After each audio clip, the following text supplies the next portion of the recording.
Good afternoon, everyone, and welcome to the final Bragg seminar for semester 1 of 2020 to 23 academic year. This afternoon's seminar is going to be presented by Christina Party, who is a PhD candidate in geography in this department. Her research focus looks at oil security for resilient nutmeg farming systems in Grenada, with an aim to reduce the climate-related hazards. This will enable Christina to develop her skills in soil quality analysis, vulnerability assessment, and climate-smart agriculture. And currently, she works as an environmental analyst with specialization in disaster risk management as sustainable rural lives.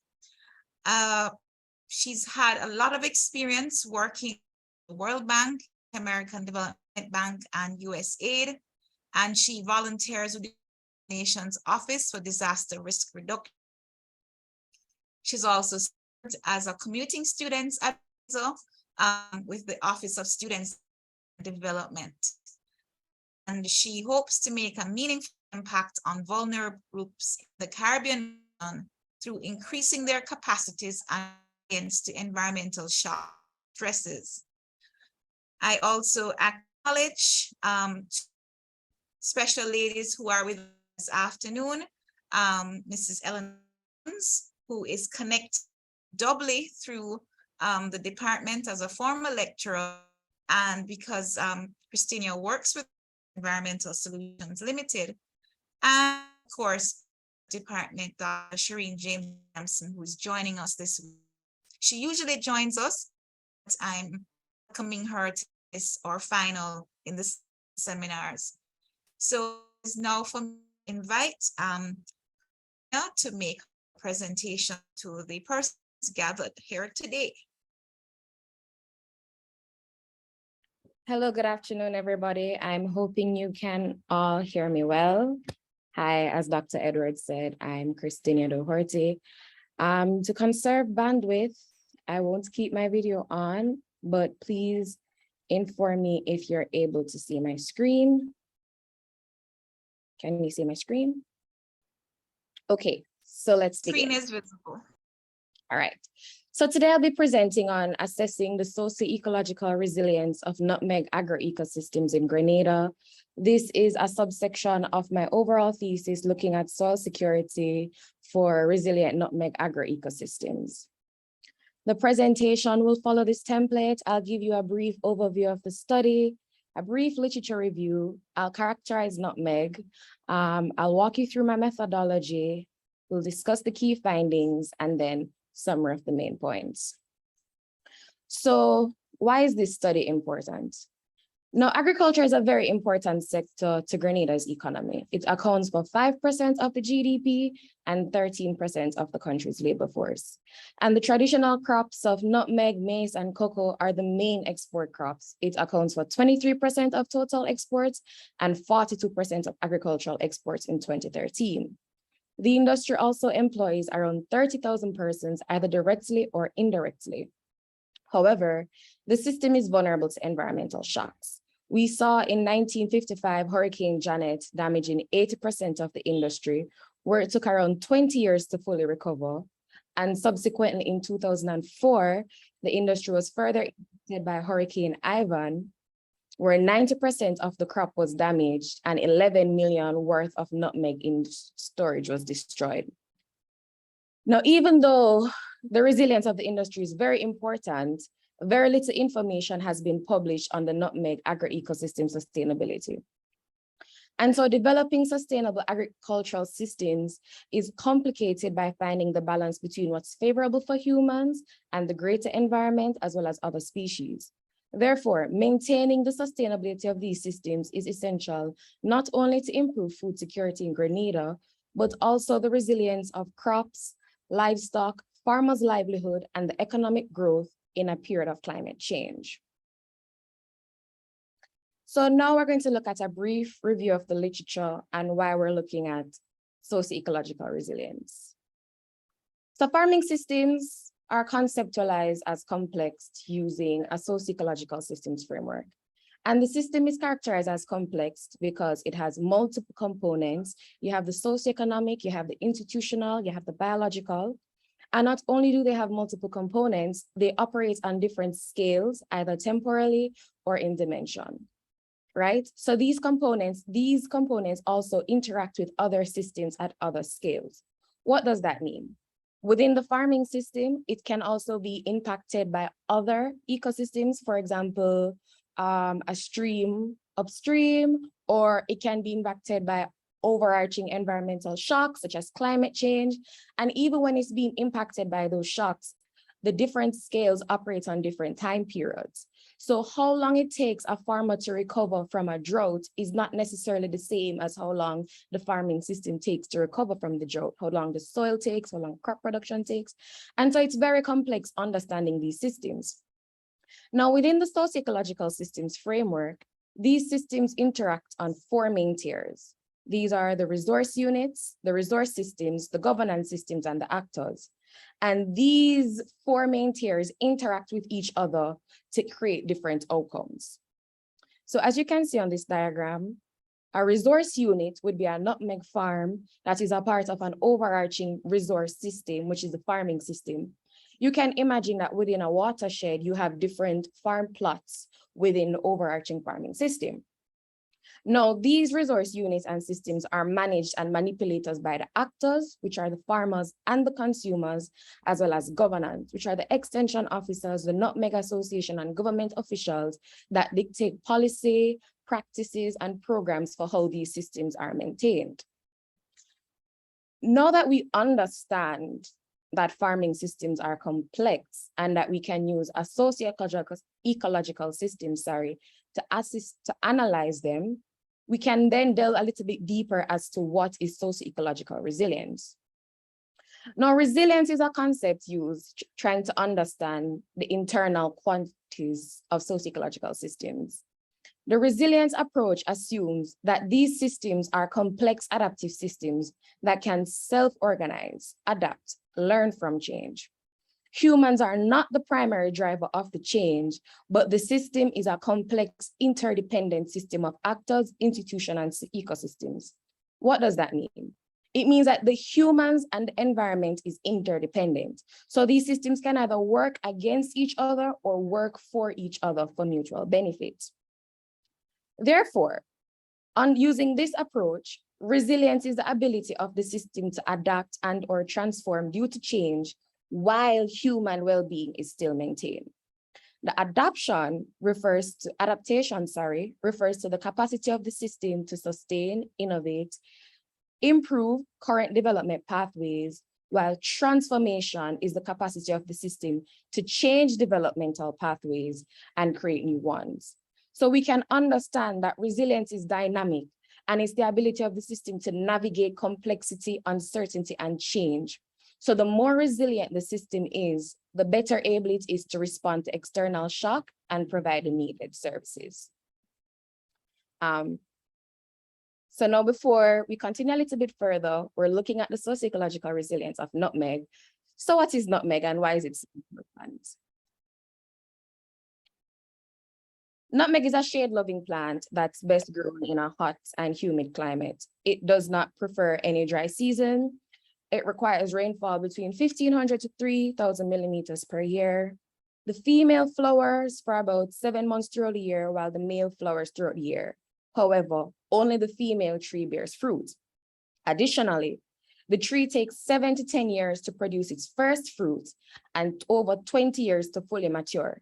So you would understand that it would take a large amount of investment on the farmer to undertake nutmeg production, because you'll be planting trees, you won't know if it's a female until 7 to 10 years later, and after which you'd have to wait another 10 to 13 years before it reaches full maturity and production. So you want to maintain the sustainability of these systems since it takes such a long time to fully grow and develop. So how did I go about this process of assessing the socio-ecological resilience? What was the method? Well, Firstly, the agricultural landscape in Grenada is dominated by three main soil groups: the Capital, Belmont, and Woburn soil group. It takes up about 85% of the landscape. And each soil group is located within a different agroclimatic zone. As you can see, let me activate my pointer. The red, which is in the inland center of the island, is the Capital soil group. It's in the wettest agroclimatic zone.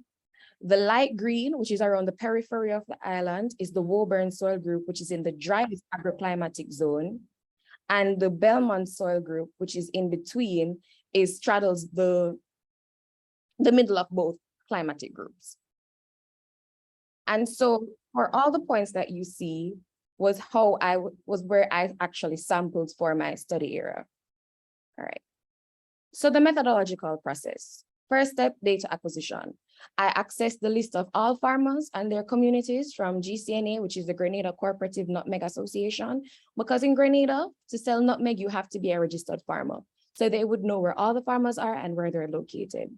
I would then place all the farmers spatially by soil group, sort by soil group, where I found out that the Belmont soil group had 1,039 farmers, the Capital soil group had 1,250 farmers, and the Woburn soil group had 372 farmers.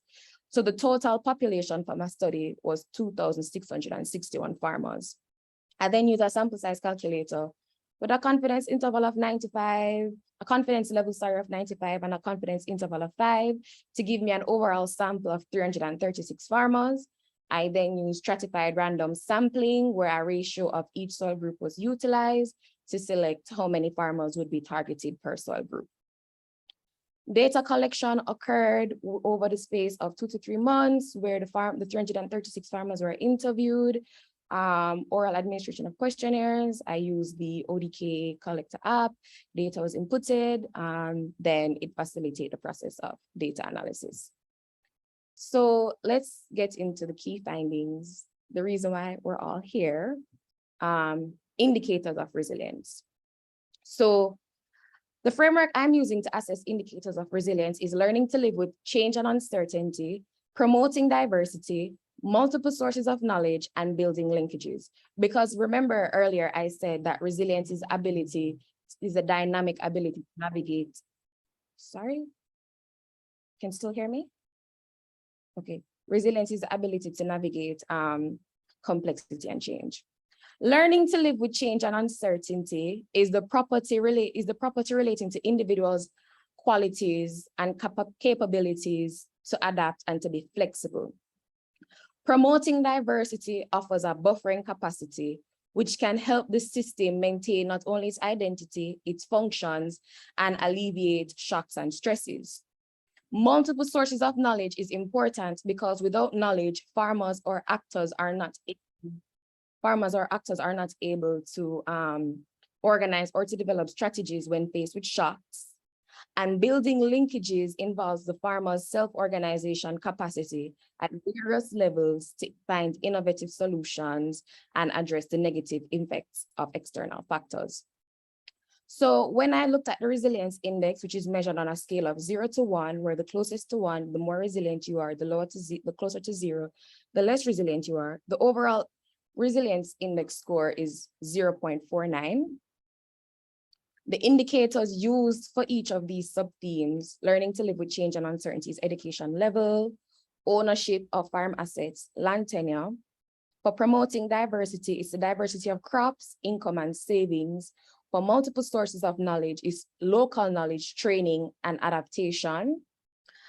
And adaptation right here means, have farmers done anything differently following Hurricane Ivan? And for building linkages, is the dependence on household labor, the membership in groups, and relationship with governance entities. Now, while the overall average of the resilience index is 0.49, for learning to live with change and uncertainty, the average score is 0.63, so that's the highest of the subgroups. Promoting diversity is 0.43.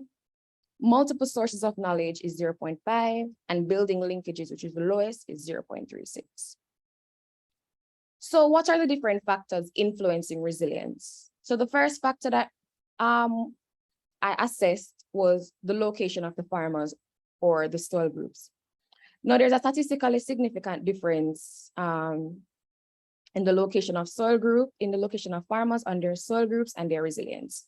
Farmers on the capital soil group tend to be more resilient than farmers on the Belmont soil group and farmers on the Woburn soil group. And this is statistically significant between the Belmont and the capital, and between the capital and the Woburn soil group. And as previously mentioned, the capital is the wettest, the Woburn is the driest, the capital is, and the Belmont is in between. So what is influencing the resilience? Now, as you can see, while the Woburn soil group has the highest indicator, which is learning to live with change and uncertainty, the capital farmers are better able to promote diversity as well as multiple sources of knowledge. And the reason why the capital farmers have to employ those practices is the fact that they live in the wettest area, and their soil type is not necessarily what is perceived to be the best soil type for nutmeg. So they have to grow multiple different things, and they have to employ different strategies to be able to navigate the space, because the ideal farm soil group by the farmers is actually what they perceive to be the Belmont, because it's not too wet, it's not dry, and they have the black soil that they would prefer. So the capital soil group farmers have to do the most adjusting. What other factor influences resilience? So we have gender. Now there's a statistically significant difference between the male and female farmers and their resilience. Male farmers tend to be more resilient than female farmers. And so the question is why? Well, male farmers are better able to live with change and uncertainty with the indicators selected. They're better able to promote diversity, and they're better able to build linkages. When it comes to multiple sources of knowledge, the indicators tied. In my study, I found that female farmers do not have the same access or ownership of assets. So they won't own their farmlands, is something that they work on for their male counterparts. They're not a part of groups, and groups are not popular in Grenada, like farming groups are not popular in Grenada, especially in the nutmeg space. And so they don't have a lot of groups and linkages. And when it comes to living with change and uncertainty, they don't have as high level of income as their male counterparts. So that's what's influencing their resilience. Now, other findings. So while this is not statistically significant, there's a negative correlation between the age of the farmers and their resilience. So what that means is the younger the farmer, the more resilient the farmer is. The more able the farmer is to take on new strategies, to adapt new practices, as opposed to the older farmers who are a little bit more rigid and stuck in their ways. This is also true with the length of time in farming, as well as the average size of the main farm. So what I found was that the smaller the plot size, or the small farmers, were more resilient than the larger farmers. That is because they don't have as much resources as the larger farmers. And so they have to continuously pivot and adapt new strategies and learn new methods on how to navigate their space. Now, what was also interesting was that the perception of their soil fertility also influences their resilience. And this was statistically significant, where if a farmer thinks their soil is less fertile, the more resilient they are. And I took that to mean that farmers who don't think they're well endowed with resources will do much more to maintain crop yields, crop quality, and overall crop production. So now that we understand what the resilience is and the factors influencing the resilience, why is this important? Now, we spoke about Hurricane Ivan in 2004 that damaged the industry. We find that there's a highly statistically significant relationship between farmers who were greatly impacted by the hurricane and their resilience index. So the more resilient the farmers were, the more they were impacted. Additionally, the farmers who were impacted farmers who took a longer time to recover following Hurricane Ivan were also more resilient. And you would say, well, if resilience makes you better able to deal with shocks and stresses, then why is it that these are the farmers that were most impacted and most affected? Resilience does not speak to how the system is affected. It speaks to how you move on from that effect. And what I found was that farmers with a higher resilience index indicated that they were generating more income post-Hurricane Ivan than other farmers. And that was also highly statistically significant, as you can see with a p-value of 0.01. So it's not about the fact that they're unable to withstand shock and stresses, but it's about how they move forward from those shock and stresses. So the farmers who were more resilient, they were the ones who were better able to go back to farming. They diversified the type of crops they were growing. A lot of farmers were now intercropping nutmeg, which was considered the black gold, with the soursop, which is the quote unquote new gold. They've taken on additional sources of income. Some of them said they're now doing shopkeeping or even adding animals to their farms so that they would be better able to not only invest in their farms, but also improve their livelihood. So in summary, nutmeg is vital to Grenada, and resilience is the ability to navigate complexity, uncertainty, and change. The more resilient the system, the better able they are to respond. And we have seen that where after Hurricane Ivan, the more resilient farmers were the ones who were better able to move on following the shock. The resilience of the system was assessed through a resilience index using the 4 themes: learning to live with change and uncertainty, promoting diversity, multiple sources of knowledge, building linkages. And the factors influencing resilience in my study area is the soil group and the perception, the farmer's perception of their system, as well as gender. Thank you. I will now open the floor for any questions.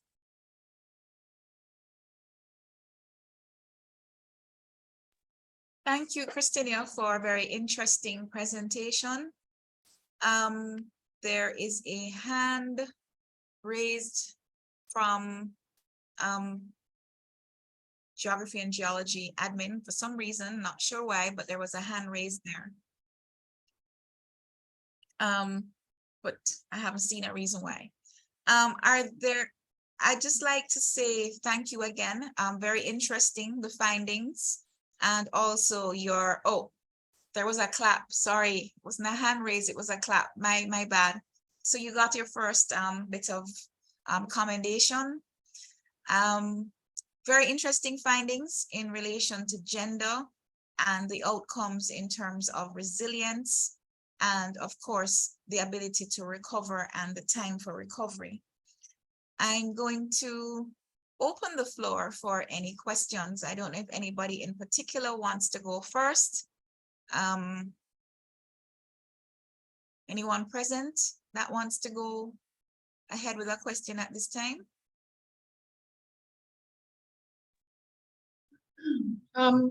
May I? Sure, go ahead, Dr. James Williamson. Hi, Christina. Hi, Very good presentation. Thoroughly enjoyed it. It's better hearing you talk about it than me watching it on paper. I found I found 2 things quite interesting. The gender information I found very, very interesting. And I wanted to ask you, in terms of the, and I don't know if I missed it, the age group of these women. What were their age groups, and did you find anything significant between age groups if you compared them male, female, side by side? It's okay if you didn't, but you know, I'm just kind of curious. So overall, the age group of the farmers in the nutmeg industry is very old. Younger farmers run away from the industry because it's still largely traditional. So most of the farmers were above age 50 and above on both sides. So there weren't much discrepancies in age groups. Actually, some of the female farmers were a little bit older than the males, but yeah. So I didn't tease out anything relating to the age, but I hope that answered your question.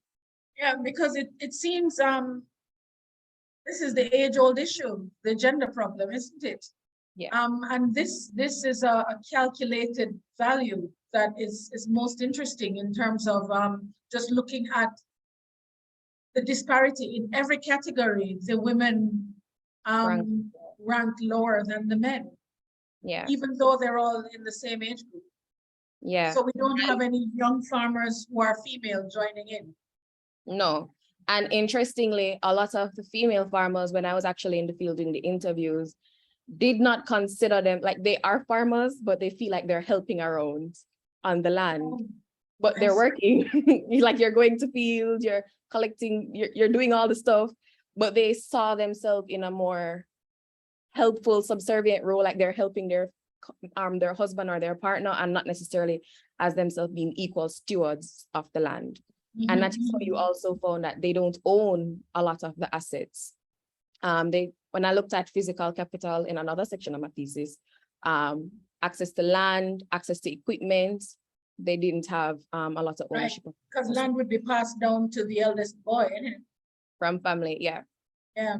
And lastly, these women, well, it sounds like they're starting off already at a disadvantage. So they're in a helper role. And so it shows in the disparity that you're having in the gender relationship. Are they rearing children? Are they rearing grandchildren? Are they doing other things? You know, how are they, I don't know, since they're just helping sustain? They actually do within the context of gender roles. And I'm sorry if I'm saying all the wrong gender words, but no. In the production system of nutmeg, when a nutmeg tree is at full production, it bears all year round. And so you don't have, and nutmeg doesn't require a lot of maintenance. You don't have to add fertilizer, you don't have to add all those things, especially because the root is so shallow. Once you collect the nutmeg off the field, you carry it home, and they would hire farm laborers to do that. And it's the women that have to sit down and mace every single nutmeg, because the nutmeg have the mace on the outside. And the mace is worth $8.50 and the nutmeg is worth $2.50. And the better quality the mace, the more money you make. So the woman would sit down on the front of her veranda, because I've done it, and they'd mace every single nutmeg. Then they'd put it on a zinc, they dry it and wash it so that they can then separate it by bags to then take it to the production system. And that's where the man comes in now. He takes up the bags, carries it to the receiving station and collects the money. Wow, sounds like he gets the better part of the deal. it kind of does, but that's the traditional system. And you also have to understand that because the nutmeg production system is a lot more older, it's a lot way more traditional. There has been some uptake of women in agriculture in Grenada in terms of vegetable crops or other short crops, but not as much in the nutmeg industry. So yeah, it's something really interesting to see. So it's not the fact that they're not actually working and doing the job, it's just the fact that their job, they don't see it as important. But if they're not separating the maize and drying the maize and doing all the things to the nutmeg, you don't make money. Yeah. Thank you. That's very interesting discourse. I am fascinated. Thank you. Thank you very much. Christina, we have a question from someone who asked me to pose a question on their behalf. What spurred your interest in this particular topic? Everybody in my department was doing agriculture in the Blue Mountain Peak. And so I was looking for agriculture elsewhere. To be honest, it was very interesting. When I started the program, it was around the 15-year anniversary of Hurricane Ivan, 2004, 15 years, 2019. So around that time, so it would have been the ideal time to go back in and see what the production system would look like, quote unquote, in full production capacity. Unfortunately, that wasn't the case because while it's been over 15 years, a lot of the lands are still abandoned, around 20% of the lands, and lands that are not abandoned are still not at full capacity. So that's actually the inspiration as to why this topic was selected. Okay, and another question, which I kind of want to go back to, but was also posed in the chat, was to go back to maybe the slide you had with your framework for assessing resilience. Okay, can you see the screen? Yes.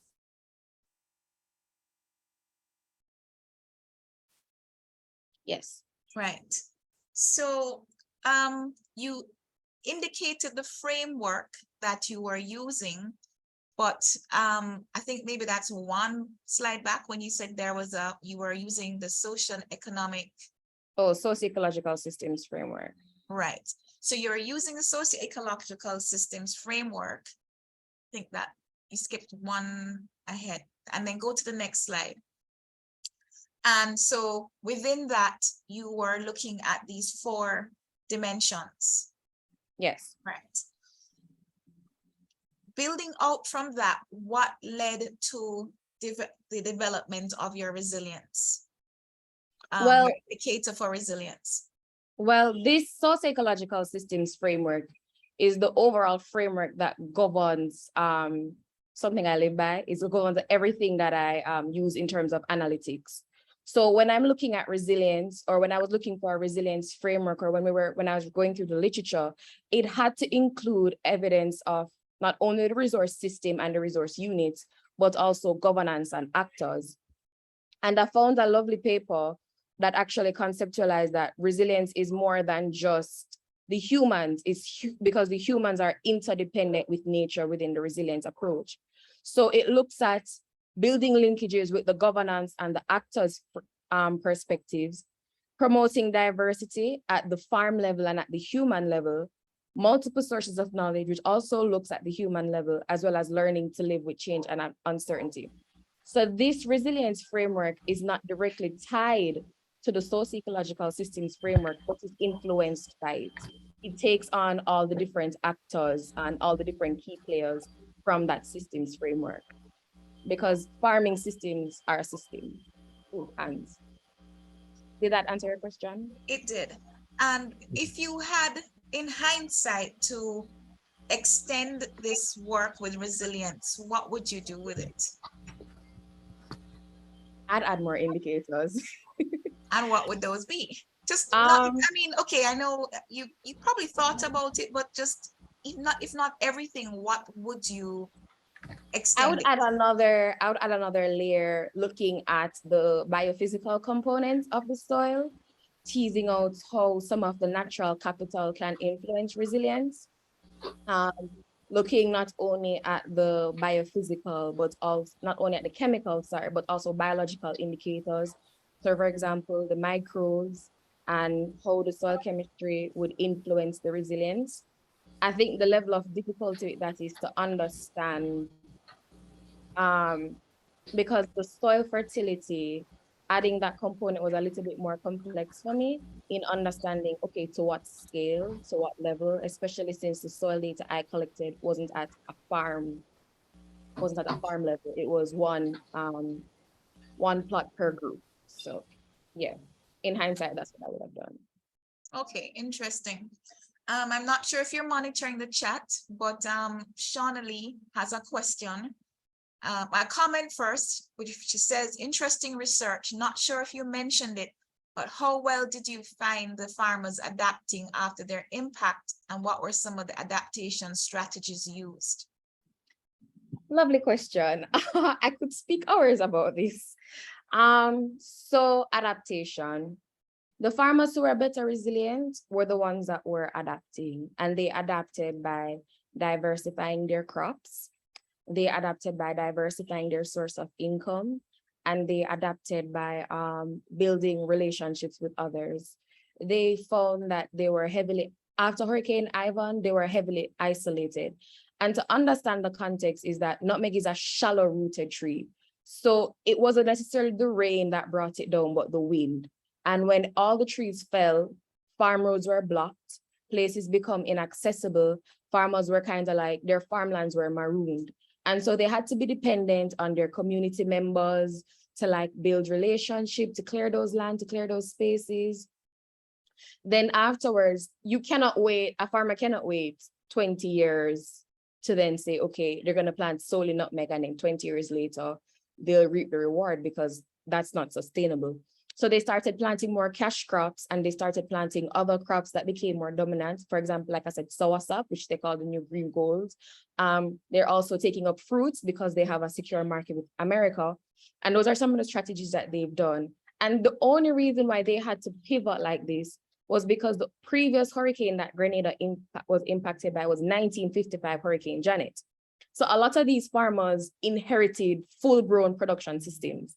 They didn't have to worry about diversifying their crops or anything, because if you had an acre of land with 10 to 15 nutmeg trees, you're securing the bag like all year round, because the trees are just going to flourish at full capacity. So they would not need to diversify.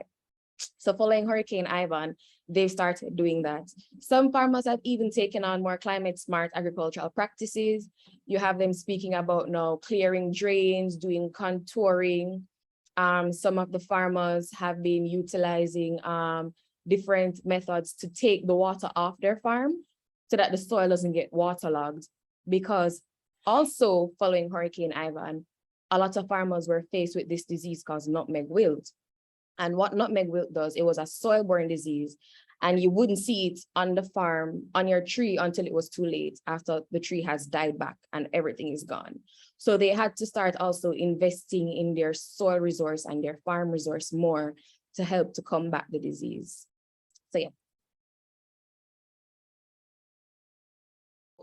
Full explanation given there in response to the question. Does anybody else have a question that they wish to pose at this time? One just came in from Alim Maber. So Alim says, excellent presentation, Christina. I have a question. Do you have any insights as to how resilience of Grenadian nutmeg farmers might be improved? Any policy recommendations that you can suggest? Yes. As you can see on the slide, the lowest tier of resilience is building linkages. The government of Grenada has adopted this farm labor program to assist the farmers like once or twice a year throughout the year with land clearing and to help them with farming. But I think a lot more investment needs to be made in building the social capital of the farmers, both male and female. There are not a lot of groups and there are not a lot of mechanisms for farmers to learn, grow, develop, and become better and share ideas. A primary example is, for example, the disease I spoke about, nutmeg wilt. Some farmers have different unorthodox methods that they use to get rid of the nutmeg wilt. Sharing that information can help build the resilience of the sector, but there's no space or avenue for that. You also have the issue in terms of their relationship with governance, in terms of the GCNA and a management level. And this goes a little bit into the politics of it all, because they have a set market with the GCNA and the GCNA dictates everything with the farmers. What we found is that their relationship with governance is not as great because their relationship with GCNA has broken. And it's for them to like take on different methods or approaches to build back that trust with the farmers, have more farmers meetings because they really don't have that much, as well as improving training within the sector. Around 10 to 15% of farmers within the sector have been trained. And in another section with other data that I have in my study, while most farmers are doing climate smart agricultural practices, 95% of the farmers don't know what climate smart agriculture is. They're just doing things because they hear or they see things from their friends, and that knowledge isn't translating into why. And if they're being impacted by something, how do you pivot or why do you pivot? So those are some of the recommendations I would suggest to improve the resilience of the system. Thank you, Christina. As usual, very fulsomely answered. Anybody else? I haven't seen any new questions pop into the chat. Is there anybody who wants to pose something directly, verbally at this time?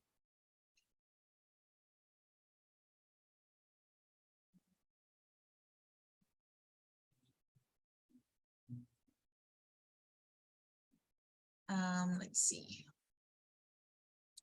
I have another one now that comes in from Mrs. Jones. First, as usual, there's a comment. Very interesting work. Congratulations. Findings are intriguing and instructive. How can we learn? The question is, how can we learn to apply lessons learned to strengthen planning for recovery, which has to be a Key consideration. Which has to be a key consideration, but far away. Sorry. Yeah, that's an interesting one. So much data, but so this is time to present it all. Um, I've found that a lot of the farmers did not act or did not do any preparatory action prior to the storm. They knew the storm was coming and they did not do anything on a farm. And that's not specific to Grenada. I think Beckford and Campbell, Donovan Campbell's thesis also spoke to the fact that when faced with a storm, farmers are more unlikely to invest in their households than on their farm. So it's something that you see regionally. And the question is asked as a farmer, if a hurricane is coming, what do you prepare first? Your house or your land? And in agriculture, preparation of your land for the storm is not something that's easily done overnight. It takes long-term systemic planning. It takes for your recovery planning. It's from the beginning, practicing crop rotation, practicing intercropping, ensuring that your farm has windbreaks around the perimeter, ensure that there's adequate spacing in the farm, ensuring that depending on where you are, you run drains in the farm. Those things are often not thought about on the early onset because farmers don't have the income to invest in those resources.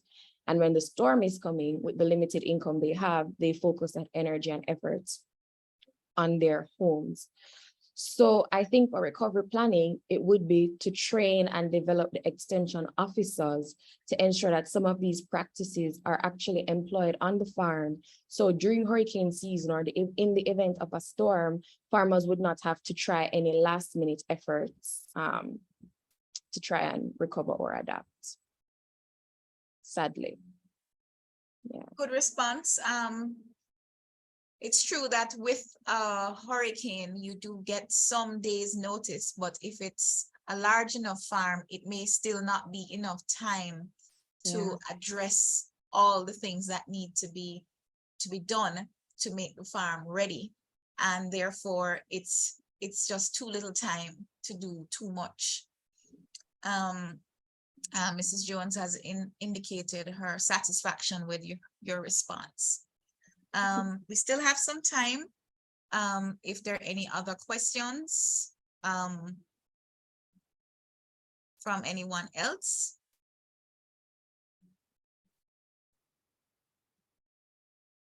In the interim, I'm going to just, because I think it's important, in as much as there are questions,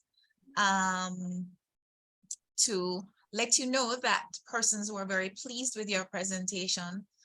Your colleague Matthew Ramot said, and this was agreed to, that you made it really easy to understand. So even though in the department we have geologists and geographers, you were able to make all the persons who listened in understand what your work was about.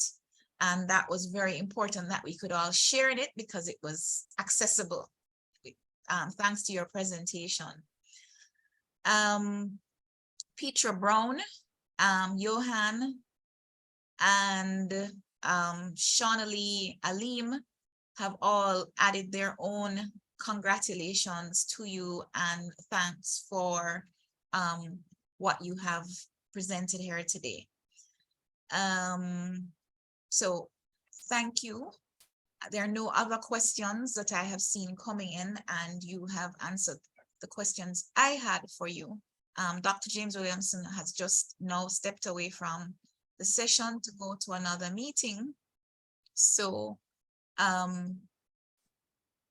would bring us to the end of the seminar, there being no other questions. I'm going to toss out, just because he's there and his camera on, Mr. Prosper, Joseph Prosper, you have anything to say? No, Today? I don't have nothing to say.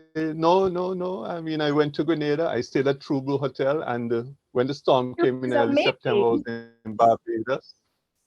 I was in Barbados. And before coming back to Antigua, I'm in Antigua. Before coming back to Antigua, I went to Grenada in the November of that year. So I saw all where I saw previously didn't have nutmegs. The trees were totally gone. And in 2012, I was there for an extended period of time in Grenada. And just a matter of fact, you might ask us a connection with Grenada. Years ago, I was with Gren Save in Grenada. So I worked there for a while. but no right. questions to the young lady. All right, excellent. Yes, Grenada is one of my favorite islands. Definitely one that made me want to get out and explore. So thanks, Christina. And thank you all for those persons who joined today, which we've had one of our best turnouts in participants today. And thanks to those who have been joining for the season, this sort of short season this semester. We hope to have a more full season of brown bag presentations next semester. And we look forward to you joining, even when it's not Christina presenting, because I know there's the Christina side that turn up today. But to join us to hear from others next semester when we resume. And so have a good break for those who I may not connect with until next semester. And thank you all again for your participation and attendance today. And thanks to Christina for her excellent presentation and handling of the questions that came to her. All right, thank you. Good afternoon, everyone. Goodbye, Joseph. Have a good Christmas. You too. All right.